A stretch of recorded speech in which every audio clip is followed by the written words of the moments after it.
नमस्कार दोस्तों, मेरा नाम है मनीष कुमार सिंह और आप देख रहे हैं 4 PM महाराष्ट्र। दोस्तों, महाराष्ट्र की सियासत की बात करें तो बीजेपी लगातार एकनाथ शिंदे से बातचीत करने की कोशिश कर रही है, उन्हें मनाने की कोशिश कर रही है, क्योंकि आपको पता ही है कि वो मुंबई से अचानक गांव सतारा चले गए हैं।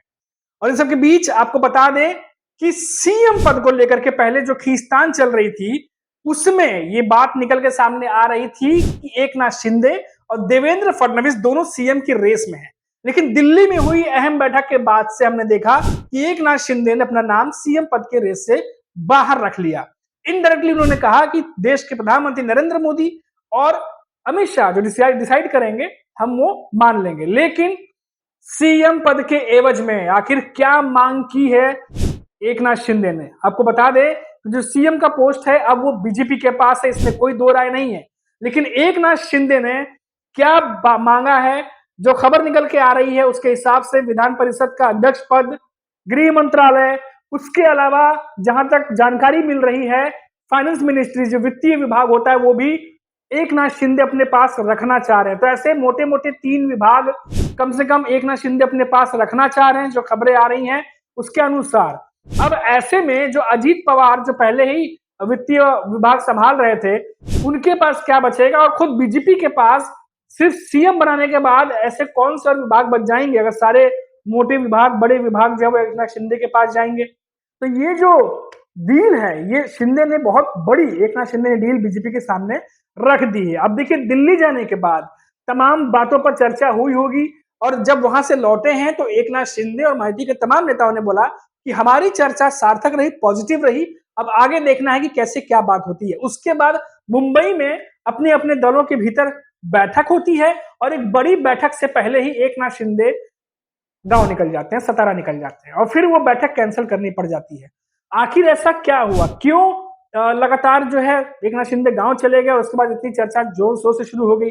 क्या बीजेपी को एक स्ट्रॉन्ग मैसेज देने की कोशिश कर रहे हैं एकनाथ शिंदे कि उनकी बातों पर भी गौर किया जाए? आखिर क्यों एकनाथ शिंदे विधान परिषद का अध्यक्ष पद बात कर लें, गृह मंत्रालय बात कर लें और भी एक दो विभाग जो है, क्यों ये विभाग अपने पास चाह रहे हैं? देखिए, अब एकनाथ शिंदे अगर सीएम नहीं बनते हैं तो एकनाथ शिंदे को ये बात पता है कि अगर ये 3-4 विभाग हमारे पास होते हैं तो वो सरकार में मजबूती से खड़े रह सकते हैं। नहीं तो जो पिछले 2.5-3 साल से हुआ है, जो शरद पवार के साथ हुआ, उद्धव ठाकरे के साथ हुआ, वो इनके साथ भी दोहराया जा सकता है, ऐसी भी उम्मीद जताई जा रही है। क्योंकि महाराष्ट्र की सियासत में कभी भी कुछ भी हो सकता है और एकनाथ शिंदे ये बात जानते हैं और समझते हैं और इसीलिए वो सरकार जब बन रही है तो वो अपना पक्ष मजबूती से रख रहे हैं कि वो भी सरकार जब बने तो उन 12 कैबिनेट, कम से कम 12 कैबिनेट उनके पास रहे, साथ ही साथ ये बड़े विभाग भी उनके पास रहे। अब ऐसे में सवाल ये खड़ा होता है कि जब सीएम बीजेपी का होगा और एक डिप्टी सीएम अजीत पवार को बनाए जाने की बात चल रही है, तो ऐसे में कौन से विभाग बच जाएंगे जो बीजेपी और अजीत पवार की एनसीपी रखेगी? ये अपने आप में बहुत पेचीदा मामला अब हो चला है। तो एकनाथ शिंदे की तरफ से जो डिमांड सुनने में आ रही है कि कौन कौन सी मांगे उन्होंने रखी है, उसने बीजेपी के माथे पर पसीना ला दिया है। 23 तारीख को रिजल्ट आ गया था, उसके बाद लगातार बातचीत हो रही थी कि 1-2 दिनों में सीएम फेस से जो सस्पेंस है वो खत्म हो जाएगा और वो नाम सामने आ जाएगा। अभी तक 1 हफ्ते से ज्यादा हो गया, 2 दिसंबर को शपथ समारोह होना था, लेकिन अब देखिए उसकी भी डेट आगे चली गई है, 5 दिसंबर कहा जा रहा है। तो ये डिले हो रहा है, ये डिले की वजह ही एकनाथ शिंदे की शिवसेना और बीजेपी के बीच जो बातचीत बन नहीं पा रही है उसके ऊपर हो रहा है। अब इन सबके बीच जो नेताओं के बयान आ रहे हैं, अगर आप वो देखिए तो खुद एकनाथ शिंदे ये कहते हैं कि सब कुछ ठीक है, हमारी बातचीत सार्थक रही। नरेश मस्के जो है एकनाथ शिंदे की शिवसेना के बड़े नेता है, वो कहते हैं कि हम बिल्कुल सही तरीके से आगे बढ़ रहे हैं, हम सब साथ मिलकर ही सरकार बनाएंगे, हम महायुति एक ही है। और दूसरी तरफ हमने देखा कि जो यूबीटी पक्ष की तरफ से, चाहे आनंद दुबे की बात कर ले या बाकी जो नेता है उनकी बात कर ले, वो ये कह रहे हैं लगातार कि आखिर जब सब कुछ ठीक है तो आप सरकार क्यों नहीं बना रहे हैं, सीएम फेस से पर्दा क्यों नहीं हटा रहे हैं? तो ये तमाम खींचतान जो है वो महाराष्ट्र की राजनीति में लगातार चलती चली जा रही है। अब दोस्तों, यहाँ पे सबसे बड़ा सवाल ये उठता है कि अब अमित शाह दिल्ली से क्या कोई बड़ा फैसला लेने वाले हैं या फिर महाराष्ट्र से, जैसी खबर आ रही है कि हो सकता है कि एकनाथ शिंदे कोई बड़ा फैसला ले ले। तो अब वो बड़ा फैसला क्या होगा? दोनों साइड से हम अमित शाह की तरफ से वेट कर रहे हैं कि आखिर क्या डिसीजन आएगा और एकनाथ शिंदे की तरफ से अगर कहा जा रहा है कि ये भी कोई बड़ा फैसला कर सकते हैं, तो वो क्या होगा? अब महाराष्ट्र की सियासत बड़ी खतरनाक पेच में, खतरनाक कहिए, दिलचस्प कहिए, इंटरेस्टिंग कहिए, ऐसे मोड़ पर आ गई है जहां दो बड़ी पार्टियां, एकनाथ शिंदे की शिवसेना और दूसरी तरफ बीजेपी, दोनों के बीच में लगातार विभागों को लेकर के बातचीत चल रहा है। अब इन सब के बीच में देखिए, अजीत पवार और बीजेपी अगर चाहें तो इन दोनों के पास इतनी सीटें हैं कि अकेले ही सरकार बना सकते हैं। लेकिन क्यों बीजेपी जो है वो एकनाथ शिंदे को मनाने में लगी हुई है? कारण ये है कि बीजेपी नहीं चाहती कि एकनाथ शिंदे को नाराज किया जाए, क्योंकि एकनाथ शिंदे अगर महाराष्ट्र जैसे राज्य में नाराज होते हैं क्योंकि उनके सहयोगी दल के नेता हैं, तो बीजेपी अब अलायंसेस के भरोसे चल रही है, एनडीए सरकार चल रही है। अलग अलग जगह बीजेपी कई और पार्टियों के साथ अलायंस में है।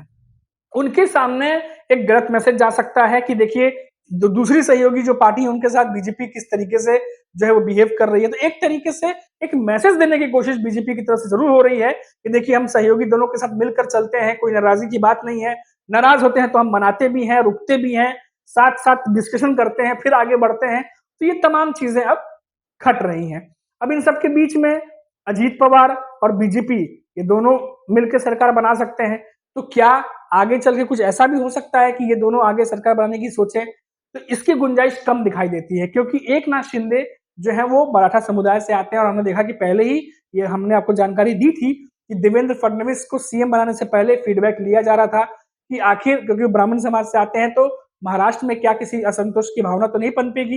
तो कई सारी ऐसी चीजें हैं जो सीएम फेस के अनाउंस करने से पहले बीजेपी भविष्य में होने वाली जो घटनाएं हैं या फिर जो इवेंट्स हैं या जो कुछ भी अभी आने वाले समय में इलेक्शन भी है बीएमसी के, तो उस पर कितना प्रभाव डाला जा सकता है उसके हिसाब से पूरी तैयारी कर रही है। और ऐसे में एकनाथ शिंदे का महायुति में रहना बहुत ही ज्यादा इंपॉर्टेंट है, क्योंकि एकनाथ शिंदे के पास शिवसेना नाम भी है, उनके साथ विधायक भी हैं। हमने देखा कि अभी लोकसभा चुनाव में भी शिवसेना बनाम शिवसेना देखने को मिला।